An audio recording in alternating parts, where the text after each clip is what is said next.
Let me guess. You may want to build wealth from scratch or find out how exactly millionaires spend their money.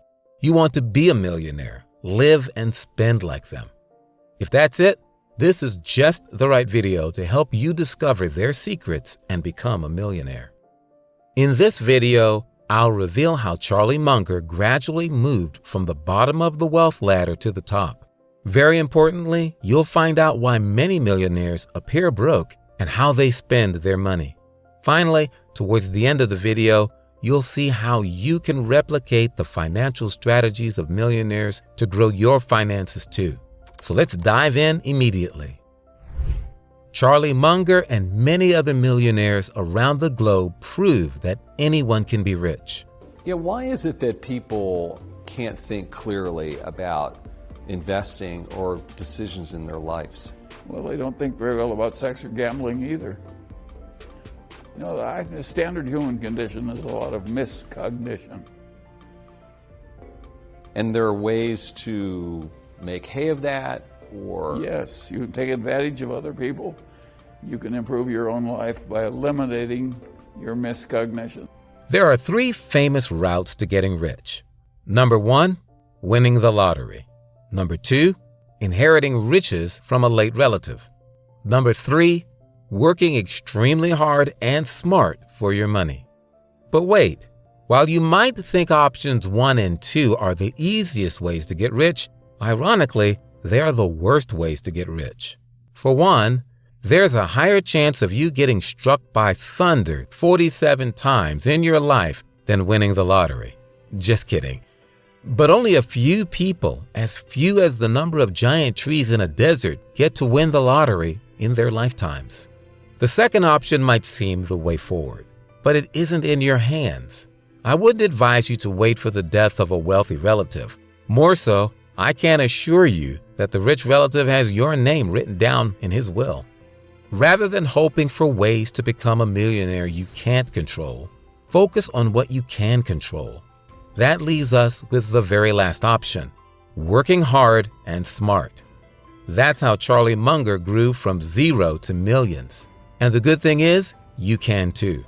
Whether you are talented or not, you can get up the wealth ladder as long as you have a brain good enough to comprehend speech. But before I unveil the secrets to getting up the wealth ladder, here's something vital to learn from Charlie Munger. Charlie Munger made most of his wealth from the real estate industry and the stock market. Munger's big break from poverty, or the middle class, happened in 1961 when he collaborated with Otis Booth to develop and market real estate facilities. A few years earlier, Charlie Munger's life seemed to be in a mess as the law practitioner had just lost the bulk of his savings to his wife after they divorced. But Otis Booth came into Charlie's life at the right time, and the duo seemed to be a business match made in heaven. In 1961, Charlie Munger and Otis Booth made a 400% return on their real estate investment of $200,000. Charlie Munger decided to capitalize on the expertise he had gained from developing and flipping real estate facilities. According to Munger, this was a way to build wealth quickly, and he did. Rather than spending all the profit realized from investing, Charlie Munger and Otis Booth reinvested in real estate projects. At some point, it became evident that ground floor facilities sold faster than top floor facilities. This made Munger focus his energy on developing ground floor facilities, which more people wanted and were willing to pay a higher price for. Munger worked hard and smart and gradually crawled from a middle-class citizen to a millionaire. The multi-millionaire investor replicated the steps and boosted his net worth from millions to billions in the coming years. Although, like every other journey, his journey to the top wasn't completely smooth, but his grit was more significant than the journey, and that paid off. So what exactly helped Munger become a millionaire in some years while maintaining that status and even progressing to become a billionaire? Well, it's not magical. It's a very open secret that all millionaires know and live by. The secret? Keeping your expenses low. It's so simple. What is You it? don't have a lot of envy, you don't have a lot of resentment, you don't overspend your income, you stay cheerful in spite of your troubles. You deal with reliable people and you do what you're supposed to do. And all these simple rules work so well to make your life better. When people fail to live by this principle, they could make money but lose it again within a few years. So if you want to climb up the wealth ladder, you must avoid the urge to spend when you hit it big at first. Rich people spend but focus on multiplying their wealth before increasing their expenses. The middle class focus on saving or preserving what they've earned, while the poor emphasize spending and lavishing on all they've made in record time. Here's the spending pattern for the rich, middle class, and the poor. Rich people: earn, save plus invest, spend. Middle class: earn, save, spend.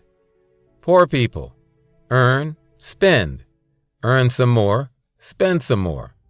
So when next you see a millionaire who appears broke, please resist assuming they are making terrible financial decisions. To help you join the millionaire ranks shortly, endeavor to save and invest more money than you usually do. Many broke people are terrible at saving and investing, which inevitably puts a loophole in their financial lives. Ideally, it is recommended that you save 20% or more of your annual income. Housing expenses should also be kept as low as possible. You don't need the best of the best homes if you aren't a millionaire or billionaire yet. Millionaires usually keep their housing expenses as low as 25% of their annual income. This gives more room for savings and investment. The goal of the financially intelligent is not to look rich, but to be rich. Food and other essentials can take 15% or less of a millionaire's annual income. If you spend more than 15% of your income on feeding, you should return to the drawing board. Try to cut down on feeding expenses by eating out less often or getting food and groceries from decently priced yet quality outlets. So now that you have your feeding and housing expenses budgeted, what should take the other part of your income? The answer isn't nothing. As you likely know, there are many other things you can spend your money on: transportation, automobiles, vacation, entertainment, and much more. The amount of money spent on automobiles and transportation should be about 10% of your income. This includes the cost of fuel, insurance, tolls, and registration. But this isn't a fixed value, though. The amount you will spend also depends on how often you must commute and the cost of transportation in your demographic. So you can feel a little at ease if you're deviating from the standard 10% that millionaires spend on automobiles and commuting. You still may be on track to becoming a millionaire, even if your numbers are not spot on. Most millionaires do not drive fancy cars like BMWs or Mercedes. Instead, they usually use Toyota, Honda, and Ford, which are less expensive to maintain. While they appear broke or regular with these products, they minimize maintenance costs and afford them more. For entertainment, it should always be 10% or even less. Entertainment isn't so much a need like feeding and housing. It's just a want. You do not want to spend most of your earnings on a wish that brings temporary gratification, do you? But wait, what about vacations? After all work and no play could make one dull. Most millionaires spend 5% of their earnings on holidays, and you could follow that exact blueprint too. The remaining 15% of earnings could be split across investments and an emergency fund. The rich usually have an easily accessible emergency fund kept for rainy days. Also, saving and investing patterns among the rich could vary slightly.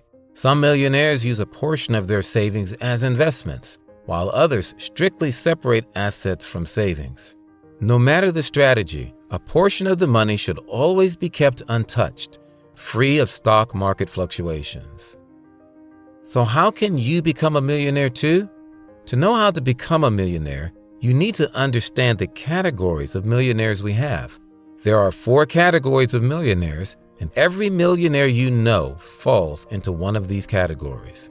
The first category is the big country climber.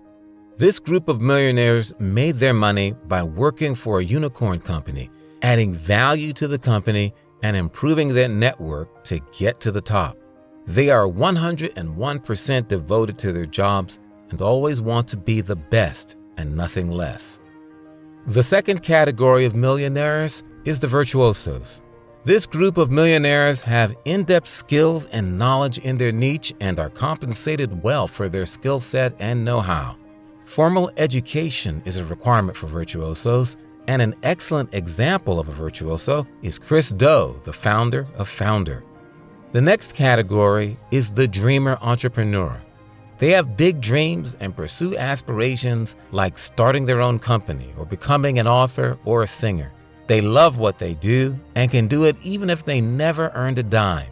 Love and passion are their driving force, and their potential income is unrestricted. Ed Sheeran, one of the world's most famous singers, and Seth Godin, a renowned entrepreneur and author, can be classified as dreamer entrepreneurs.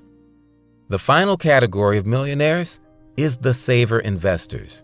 These prioritize saving and investing and consistently seek clever ways to increase their wealth. They may also have a day job, but their level of financial intelligence puts them ahead of their coworkers. The saver investors are the most relatable group of millionaires. They do not need exceptional talent or connections to achieve the millionaire dream. They capitalize on knowledge and consistency. Now that you've known the 4 categories of millionaires, which do you belong to? If you want to climb the corporate ladder with the best companies globally, consider being a big country climber. If you want to pass through secular education and build your skill set to become the pinnacle of your niche, then you can consider being a virtuoso. If you have unique talents that you're deeply passionate about, you may consider becoming a dreamer entrepreneur. But if you want the more regular route, where everyone can win, you have to become a saver investor with lesser competition.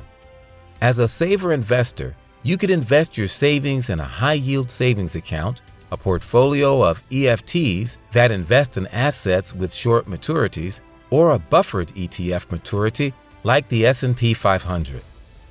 Before making up your mind on which to go for, calculate the risk and make decisions accordingly. To become a millionaire, you mustn't waste money, which applies to investments. If you learned something from this video, kindly smash the like button so YouTube can recommend the videos to others. Also, if you want to learn more about money, finance, and investing, click the subscribe button and turn on the notifications bell so you can be the first to get notified when we release our next video on financial intelligence. Looking forward to seeing you.